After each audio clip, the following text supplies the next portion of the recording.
Greetings, salutations, and welcome to today's Gauntlet. First thing we're going to do, we're going to go ahead and close out our previous Gauntlet here and see how well we ended up doing. Where we had left it, we were almost up at the top 100. We didn't quite get over that cusp, but... oh, come on. I can at least talk about the upcoming Gauntlet. Alright, while we're waiting on that to load in. The new Gauntlet. The new Gauntlet is the Dragonborn Gauntlet. Skyrim Gauntlet. Alright, pulling it over. Calling all Dragonborn. The Skyrim Gauntlet begins February 7th. Yada yada yada. Core set and Heroes of Skyrim cards only. You have access to all of the cards, regardless of your collection, and we're going to get a premium Crusader's Assault per run. Where's the cost? Cost is 3 event tickets or 500 gold, and of course it begins this Friday. So I put together 2 different decks for us. There we go, this finally queued in. Oh. I'll have to go back and review the video. I didn't actually see where we placed. 300 gold? That's somewhere in the top 500 then, right? Nope, we stayed in... 300 gold? We must have gotten 200 gold. Must have placed in the top 500 then? That's fine. So here is the... what's this? 3 of each. Okay, so you're going to be getting some packs. Skyrim packs are actually getting awarded here, which is nice. And you get your full ticket refund on 3 wins. Honestly, rewards aren't too bad for this one. But let's look at the decks. So I put together 2 lists.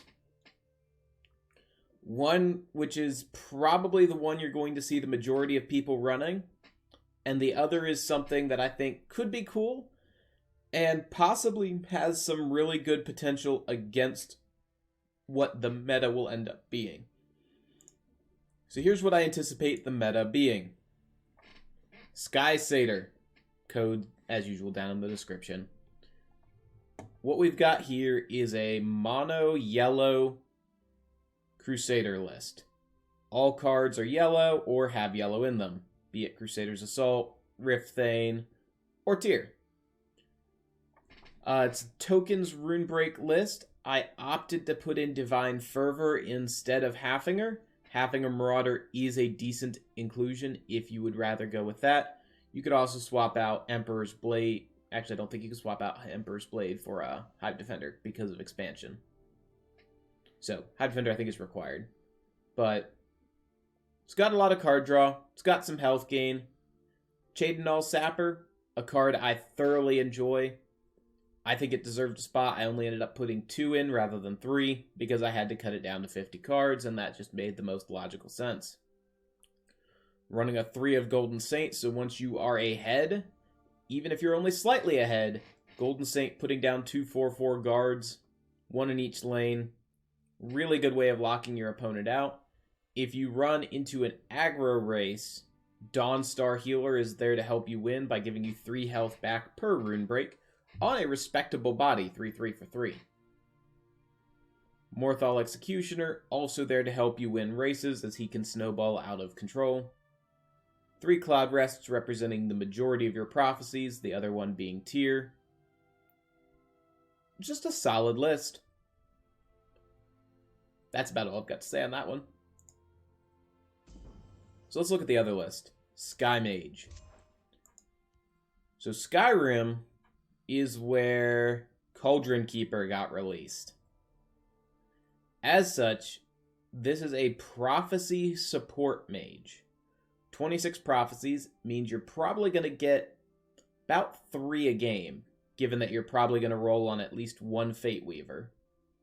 You get a 50% chance of hitting your prophecies. Prophecies you are running have high value ones like Firestorm, which is very good versus those token lists. If they go a little bit more Red Crusader, you've got Lightning Bolts. Vicious Drag to deal with Fervors or the Mirror Match where you end up against another support mage. Execute to control down Orc clan captains or other early game threats. Firebolt as well. Again, early game threats. We are primarily blue, as which I have decided to run Cunning Ally, despite the fact it has less than a 50% chance of triggering. Honestly, you could probably see if you want to tweak the deck to put in more blue or cut Cunning Ally entirely. I decided to run it because the 3/3 body for 3 is more than likely going to trade against your aggro opponent already. And so if you get the Firebolt, it's just bonus points.